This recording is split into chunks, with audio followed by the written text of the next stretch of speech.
والصلاة والسلام على سيد المرسلين وخاتم النبيين وعلى أهل بيته الطيبين الطاهرين وأصحابه الطيبين المعصومين. قال الله تعالى في القرآن العظيم: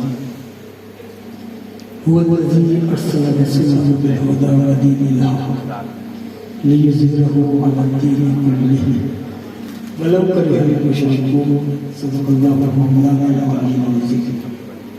لائق عزت تقریر حاضرین گرامی قدر، قرآن حکیم کی نویں سورہ مبارکہ سورۃ التوبہ اور اس کی آیت مبارکہ 33 ارشاد اقدس هو الذی ارسل رسولہ بالہدی ودین الحق، وہ اللہ ہے جس نے اپنے رسول کو ہدایت اور دین حق کے ساتھ بھیجا، لیظہرہ علی الدین کلہ، تاکہ یہ رسول اس دین کو تمام ادیان باطلہ پر غالب کر اس کو ولو کرہ المشرکون، خواہ یہ بات مشرکین کو کتنی ہی ناگوار کیوں نہ گزرے۔ اس آیت مبارکہ میں حمد کا مضمون بھی ہے اور نعت کا مضمون بھی ہے۔ حمد کا مضمون یہ ہے کہ هو الذی ارسل رسولہ بالہدی ودین الحق، وہ اللہ جس نے اپنا رسول بھیجا ہدایت اور دین حق کے ساتھ، وہ اللہ ہے۔ یہ حمد کا مضمون ہے۔ پھر اسی آیت مبارکہ میں نعت کا مضمون ہے، وہ رسول جو ہدایت لے کر آیا، دین حق لے کر آیا اور خود نہیں آیا، اللہ نے بھیجا۔ یہ آیت مبارکہ حمد اور نعت کے مضامین کا حسین امتزاج ہے۔ یہ آیت مبارکہ آقا دو جہاں علیہ السلام کی دنیا میں جلوہ گری کے مضمون کو بیان کرتی ہے کہ ہم نے اپنا رسول کیوں بھیجا، ہدایت اور دین حق کے لیے، کہ ہدایت تمہیں دے، دین حق پہنچائے۔ دین حق میں خود ہدایت ہے، تو پھر ہدایت کا الگ سے ذکر کرنے کی کیا ضرورت تھی، کیونکہ دین کے اندر تو خود نظام میں ہدایت موجود ہے، اور قرآن میں کوئی لفظ اضافی اور غیر ضروری نہیں ہے۔ ہدایت اور دین حق، کیونکہ دین حق کے اندر ہدایت کے نظام سے وہ فائدہ اٹھائے گا جو دائرہ دین میں ہے، اور جو دائرہ دین سے باہر کھڑا ہے اسے پہلے شعور ہدایت دیا جائے گا، ہدایت سے دین کی قبولیت کا راستہ کھلے گا۔ یعنی انسانیت کے لیے ہدایت ہے اور اہل ایمان کے لیے دین ہے۔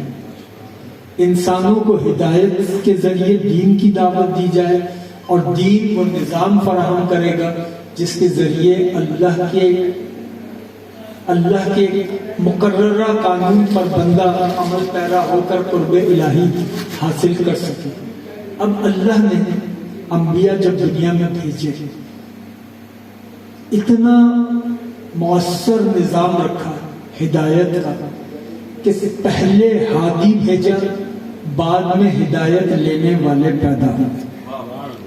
پہلا نبی، پہلا انسان، پہلا ہادی، ہادی پہلے آ گیا، ہدایت لینے والے بعد میں آئے، تاکہ کسی انسان کو یہ کہنے کا حق نہ رہے کہ پروردگار تیرے ہادی تو بعد میں آئے، ہم پہلے آ گئے تھے، ہم کیسے ہدایت لیتے۔ پہلا انسان ہادی۔ پھر انسان واحد مخلوق ہے جس میں ارتقا ہوا، دیگر بھی مخلوقات ہیں۔ آج جو پرندے زندگی گزار رہے ہیں، 500 سال قبل یہ پرندے ایسی ہی زندگی گزار رہے ہیں۔ جو پرندے آج زندگی گزار رہے ہیں، 4000 سال پہلے بھی یہ پرندے ایسی ہی زندگی گزار رہے تھے۔ جو حیوانات آج زندگی گزار رہے ہیں، 3000 سال پہلے حیوانات ایسی ہی زندگی گزارتے تھے، لیکن جو انسان آج زندگی گزار رہا ہے 200 سال پہلے کا انسان تصور بھی نہیں کر سکتا تھا، کیونکہ انسان کی زندگی میں ارتقا ہوا، انسان کے وجود میں ارتقا نہیں ہوا، اس لیے کہ ہم ڈارون کے نظریے کو تسلیم کر کے انسانیت کی توہین نہیں کرتے، ہم انسانیت کو حیوان سے نہیں جوڑتے، نبوت سے جوڑتے۔ انسان نبی کی اولاد ہے۔ اب انسان میں ارتقا ہوا، اس کی سوسائٹی میں، اس کی سویلائزیشن میں، اس کے شعور میں۔ اب جیسے جیسے انسانوں میں ارتقا ہوتا گیا ویسے ویسے انبیاء کی تعداد بڑھتی چلی، جہاں جہاں انسانی آبادی پھیلتی گئی وہاں وہاں انبیاء علیہ السلام آتے چلے گئے۔ اب انسانوں میں جب شعوری ترقی ہوئی تو تعلیمات نبوت میں بھی وسعت آتی چلی گئی، کیونکہ ہر نبی کو اللہ اتنا علم دے کر بھیجتا کہ اس کے زمانے کی ضرورت پوری ہو جائے۔ ہر نبی کی تعلیم کے مؤثر ہونے کے لیے ایک متعین زمانہ تھا، اس کے زمانے کی ضرورت پوری ہو جائے۔ ہر نبی اس لیے اپنے وقت کا سب سے صاحب علم فرد ہوتا، اس لیے کہ اگر کسی نبی کے ہوتے ہوئے غیر نبی سے بھی زیادہ علم حاصل کر لے تو نبی کی نبوت چیلنج ہو جائے گی۔ اس لیے ضروری ہے کہ ہر نبی اپنے وقت کا سب سے صاحب علم ہو، صاحب عقل ہو، اور کردار کی طہارت میں سب سے بلند ہو۔ یہ عقل کا تقاضا ہے۔ اب جیسے جیسے انسانوں میں ان کی تہذیب کی بنیادیں پڑی، انسانوں میں علاقے تبدیل ہوئے، علاقوں کی تبدیلی سے تجربات اور مشاہدات مختلف ہوئے، اور مختلف مشاہدات کے امتزاج سے جب انسانوں نے غور و فکر اور تدبر کیا تو شعور کی نئی راہیں کھلی، اور شعور کی نئی راہیں جب کھلی تو ادھر شجر نبوت بھی پھیل گیا، اتنا کہ 1.25 لاکھ کم و بیش انبیاء آ گئے۔ 1.25 لاکھ کم و بیش انبیاء، ایک وقت میں کئی انبیاء ہوتے۔ اب کوئی نبی اس کے لیے خطہ زمین مختص ہے کہ یہاں دین پہنچانا، کوئی نبی اس کے لیے قوم مختص ہے کہ اس قوم تک دین پہنچانا ہے، ساری دنیا آپ کا مسئلہ نہیں ہے، بس اس قوم تک، جیسے انبیاء بنی اسرائیل۔ کسی نبی کے لیے خطہ زمین مختص کیا، کسی کے لیے قوم مختص کی۔ ہر نبی کی تعلیم کی اثر پذیری کا ایک دورانیہ رکھا، لیکن جب شجر نبوت آگے بڑھتا چلا، انسانی شعور بلند ہوتا چلا گیا، شعور انسانی بلندیوں پر آیا تو اب ادھر شجرہ نبوت کی بھی تکمیل کی، تاکہ علم کی بھی تکمیل ہو جائے، عقل کی بھی تکمیل ہو جائے۔ پھر وہ نبی بھیجا جو علم میں کل ہو، عقل میں عقل کل ہو۔ اس کی نبوت کے لیے نہ زمین کا خطہ مختص کیا جائے، ساری زمین کے لیے نبی ہو۔ اس کی نبوت کے لیے کوئی قوم مختص نہ ہو، اقوام عالم کے لیے نبی ہو۔ اس کی نبوت کے اثر پذیری کے لیے کوئی دورانیہ مختص نہ ہو، قیامت تک کے لیے نبی ہو۔ یعنی جغرافیائی حدود ختم کر دیں، قومیات کی حدود ختم کر دیں، وقت کی حدود ختم، ماورائے وقت، ماورائے جغرافیہ اور ماورائے قومیت، سب کے لیے نبی۔ اب ان کے بعد کوئی نبی نہیں آنا قیامت تک۔ اس لیے عقل کا تقاضا یہ ہے کہ اس نبی کی تعلیم میں اتنا علم ہو، اتنی عقل ہو کہ قیامت تک کا ہر مسئلہ اس سے حل ہو جائے، قیامت تک کا۔ مفروضے پر میں بات کر رہا ہوں، اگر فرض کریں کوئی ایسا مسئلہ درپیش آ گیا آنے والے وقت میں انسانوں کو جس کا حل ہمارے نبی کی تعلیم میں نہ ملے، تو پھر دنیا کو یہ کہنے کا حق ہوگا کہ سلسلہ نبوت بھی ختم ہو گیا، مسائل نئے آ گئے. جب آخری نبی کی تعلیم سے یہ مسئلہ حل نہیں ہو رہا تو ضرورت ہے کہ پھر نبی آئے. ختم نبوت کا تقاضا یہ ہے کہ ہر مسئلہ قیامت تک کا جو ابھی منظر پر بھی نہیں آیا اس کا حل بھی ہمارے نبی کی تعلیم ہے. اس لیے تعلیم اتنی جامع ہو، اتنی کمپریہنسو تعلیم ہو کہ ہر مسئلے کا حل اس سیرت میں، اور اس سیرت میں ہے. مسئلہ یہ ہے کہ ہم نے سیرت النبی کو اس دور میں پڑھا لیکن 1400 سال پیچھے جا کر سمجھا. اب اس جملے کی حفاظت کیجیے گا. اس دور میں سیرت النبی کو پڑھا لیکن 1400 سال پیچھے جا کر سمجھا. کاش 1400 سال پیچھے جا کر پڑھتے اس دور میں سمجھتے، تو پھر یہ سیرت اس دور میں رہنمائی کرتی. آج مسلمان علم کی دنیا میں کیوں پیچھے رہ گئے؟ اس لیے کہ انہوں نے 1400 سال پیچھے جا کے جب سیرت کو سمجھا تو 1400 سال پیچھے ہی جا کر رک گئے. انہوں نے اس نبی کی سیرت کو عصر موجود میں سمجھا ہوتا تو وہی سیرت عصر موجود میں رہنمائی کرتی. آج دنیا کا ایک بڑا مسئلہ ہے ٹائم مینجمنٹ. اب تو MBA کے اندر بطور سبجیکٹ بھی اس کو شامل کیا گیا ہے. تقریباً 25-27 سال اس علم کی مدت ہے. 25-27 سال پہلے یہ اس کو باقاعدہ علم کی شکل دی گئی. جاپان سے اس کی ابتدا ہوئی کہ دنیا کا مسئلہ یہ ہے کہ ٹائم کو مینج کیسے کیا جائے. ہمارے پاس 24 گھنٹے ہیں.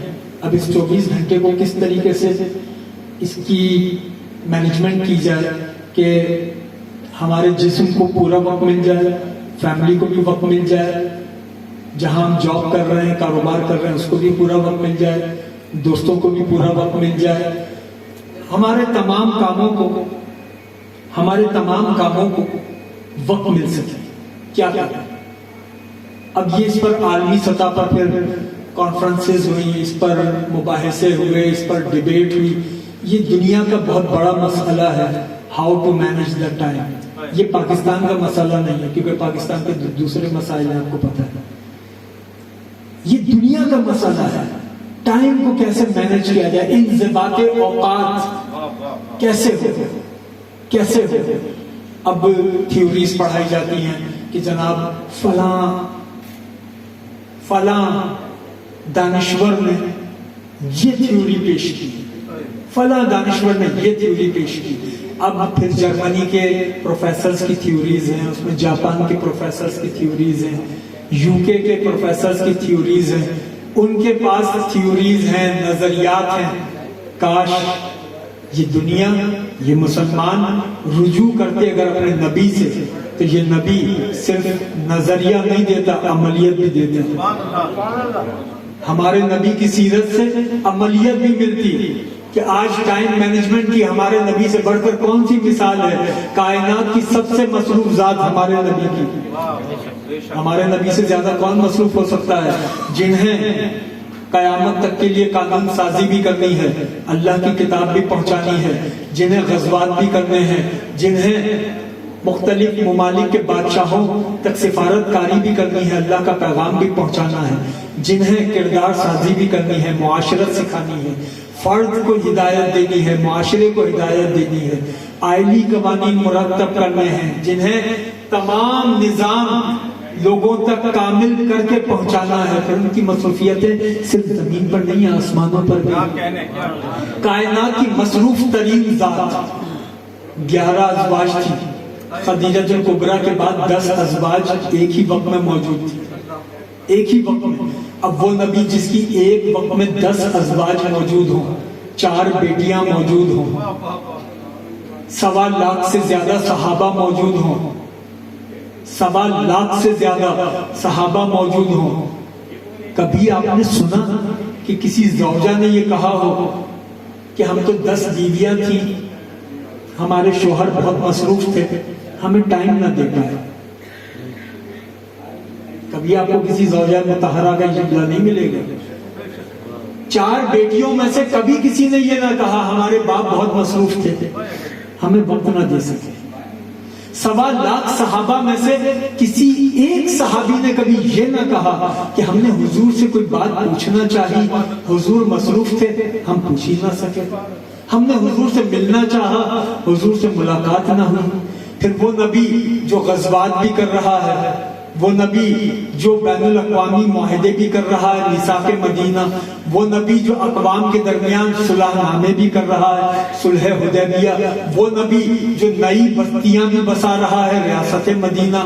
تو وہ نبی جو کائنات کی مصروف ترین ذات ہے، اس نے وقت کو مینج کر کے بتایا کہ دیکھو ٹائم مینجمنٹ اس کو کہتے ہیں. بیویاں 10 ہوں تو پورا وقت مل جائے، بیٹیاں 4 ہوں ان کو پورا وقت مل جائے، صحابہ 1.25 لاکھ سے زیادہ ہوں ان کو پورا وقت مل جائے، ملائکہ کو بھی پورا وقت مل جائے. اور یہ سب کچھ کرنے کے بعد تنہا رب ذوالجلال کے حضور بندگی کے لیے بھی پورا وقت مل جائے. آج دنیا ہمارے نبی سے ہٹ کر کوئی مثال پیش نہیں کر سکتی. نظریات پیش ہو سکتے ہیں، تھیوریز پیش ہو سکتی ہیں، ان ساری تھیوریز کا میں احترام کرتا ہوں. میں کوئی روایتی مولوی نہیں ہوں، میں یہ کہوں کہ یہ ساری تحقیقات صفر ہے. اس میں بڑی دانشمندی ہے، بڑی فکر ہے، تحقیقات ہے، لیکن صرف نظریہ ہے. ہمارے نبی کی تعلیم میں صرف نظریہ نہیں، عملیت بھی ہے. اس لیے کہ ہمارا نبی معلم انسانیت ہے، معلم کائنات ہے. ہم نے اپنے نبی کو رہنما اگر تسلیم کیا ہوتا جیسے زبان سے، ایسے ہی اگر عمل سے بھی تسلیم کیا ہوتا تو آج اقوام عالم سے ہم سیکھ نہیں رہے ہوتے، اقوام عالم کو سکھا رہے ہوتے. آج دنیا نے تحقیق کی، ستاروں پر کمندیں ڈالی، چاند پر پہنچ گئے، سورج پر تحقیق جاری ہے، عطارد، مریخ، زحل، مشتری پر کمندیں ڈالی جا چکی ہیں. آج کا انسان بہت ترقی یافتہ ہے، لیکن اب تک انسان نے جتنا اس کائنات کو کھوجا ہے وہ کم ہے. جتنی کھوج باقی ہے وہ زیادہ ہے. جتنا دریافت کیا ہے وہ کم ہے، جو دریافت کرنا ہے وہ زیادہ ہے. آج دنیا سے آپ پوچھیں زمین سے چاند تک فاصلہ کتنا ہے، یہ ناپ کر ایگزیکٹ ڈسٹینس بتائیں گے اتنا ہے. آپ ان سے پوچھیں زمین سے مریخ تک کا فاصلہ، یہ بتائیں گے. آپ ان سے پوچھیے زمین سے آسمان تک کتنا فاصلہ ہے، نہیں بتا سکتے. کیوں؟ بھائی زمین سے چاند تک کا فاصلہ بتا سکتے ہیں تو زمین سے آسمان تک فاصلہ کیوں نہیں بتا سکتے؟ میں یہ جدید دنیا کی بات کر رہا ہوں، 2022 کی دنیا، علم کی دنیا، تہذیب کی دنیا، عقل کی دنیا، تحقیق کی دنیا. یہ دنیا ماہرین فلکیات نہیں جانتے زمین سے آسمان تک فاصلہ کتنا ہے. کیوں نہیں جانتے؟ اس لیے کہ آسمان تک کی رسائی نہیں. یہ سارے علم کو جمع کرو تو اس کے بعد انسان جس مقام پر ہو ترقی کے، وہاں پہلے آسمان تک رسائی نہیں تو سلام کرو اس معلم اعظم کو جس کے قدم 7 آسمانوں پار ہیں. نعرہ تکبیر، نعرہ رسالت، نعرہ غوثیہ، نعرہ حیدریہ. علم کا مرکز وہ نہیں ہوں گے جو پہلے آسمان تک رسائی نہ رکھتے ہوں. مرکز علم وہ ذات ہوگی جس کے زیر قدم 7 آسمان ہیں. بس وہی پیغمبر اعظم ہے، وہی معلم اعظم ہے، وہی محسن انسانیت ہے. تکمیل کلام میری اس پر ابرار بھائی نے مجھے حکم کیا کہ حضور کے بچپن کی کوئی روایت یاد رکھے. حلیمہ کا کوئی واقعات میں نہیں بلکہ ایک صرف تاکہ مضمون ٹوٹے نہیں، گفتگو بے ربط نہ ہو، میں بس ایک بات کہہ کے اجازت چاہوں. آقا دو جہاں حضرت حلیمہ سعدیہ کے گھر میں تھے. حلیمہ سعدیہ شیر نوشی کراتی تھی. حلیمہ سعدیہ کا اپنا ایک بیٹا بھی تھا. حلیمہ سعدیہ کا ایک اپنا حقیقی بیٹا تھا، اس کو شیر نوشی کراتی تھی اور حضور کو. تاریخ گواہ ہے کہ کونین کے سردار نے ہمیشہ ایک سمت سے شیر نوشی کر کے دنیا کو بتایا کہ تعلیم عدل ایسا دینے والا نہیں ملے گا جو ماں کی گود سے انصاف سکھائے. ماں کی گود سے انصاف سکھائے کہ عدل کسے کہتے ہیں, انصاف کسے کہتے ہیں. حضرت حلیمہ سعدیہ رضی اللہ تعالی عنہا وہ فرماتی ہیں کہ جب حضور میرے گھر میں آئے تو محلے کی عورتوں نے کہا کہ حلیمہ تمہیں غریب عورت ہو, کہاں سے اتنا پیسہ آ گیا, ساری رات گھر چھم چھم کرتا ہے. پہلے تو بولتے ضرورت بھی چراغ نہ جلتا تھا, اب چراغ بجھتا ہی نہیں ہے. تو کہا کہ چراغ تو پہلے بھی نہیں جلاتی تھی, چراغ اب بھی نہیں جلاتی. بس فرق یہ ہے جب سے بنو ہاشم والوں کا یہ بچہ لائی ہے پھر میرے گھر میں اندھیرے نہیں. دروازے پہ لکھا ہے تیرا اس میں گرامی, آتا نہیں بھولے سے اندھیرا میرے گھر. بس سرکار کی سیرت سے ہم استفادہ کریں تو ہمارے شعور میں بھی اجالا ہوگا, ہمارے کردار میں بھی اجالا ہوگا, ہمارے عمل میں بھی اجالا ہوگا. اختتامی جملہ میرا یہ کہ آپ نے محافل میلاد منائی, سیرت النبی کے جلسے منائے, نعت خوانی کی, حضور کی قصیدہ خوانی کی, یہ سب برکتوں کا باعث ہے. لیکن مقصد دین یہ نہیں, مقصد دین یہ نہیں. دین کا مقصد یہ نہیں ہے کہ نعت خوانی کرو, ثواب کا کام ہے, نیکی کا کام ہے, کرنا چاہیے. غلاموں کی اپنے آقا سے محبت ہے. مقصد دین یہ نہیں ہے کہ محفل میلاد مناؤ. مقصد دین یہ نہیں ہے کہ حضور کے صرف قصیدے پڑھو. مقصد دین تو یہ ہے هو الذی ارسل رسولہ بالہدی ودین الحق. ہم نے اپنے رسول کو ہدایت اور دین حق کے ساتھ بھیجا ہے. اس رسول سے ہدایت لو, جو دین حق یہ رسول لے کر آیا اس پر عمل کرو. اگر کوئی ہدایت پر ہے اور دین حق پر عمل کر رہا ہے تو پھر یہ نعت خوانی اس کے لیے عبادت ہے. اگر کوئی ہدایت پر ہے اور دین حق پر کاربند ہے تو پھر یہ سب اس کے لیے عبادت ہے. ورنہ اگر دین حق پر عمل کرنا جو ہم پر فرض ہے, کوئی اگر اس کے لیے کوشش نہیں کرتا تو پھر بس جرأت مندانہ جملہ کہہ رہا ہوں, پھر اس کو اپنے اس روش پر نظر ثانی کرنی چاہیے. کیونکہ اصل مقصود حضور کی پیروی ہے, اصل مقصود حضور کا اتباع ہے. یہ قوم نبی کے نام پر مرنے کو تیار ہے. اس قوم کو چاہیے نبی کے نام پر جینے کے لیے بھی تیار ہو جائے, نبی کے نام پر زندگی گزارنے کے لیے بھی تیار ہو جائے. سبحان اللہ.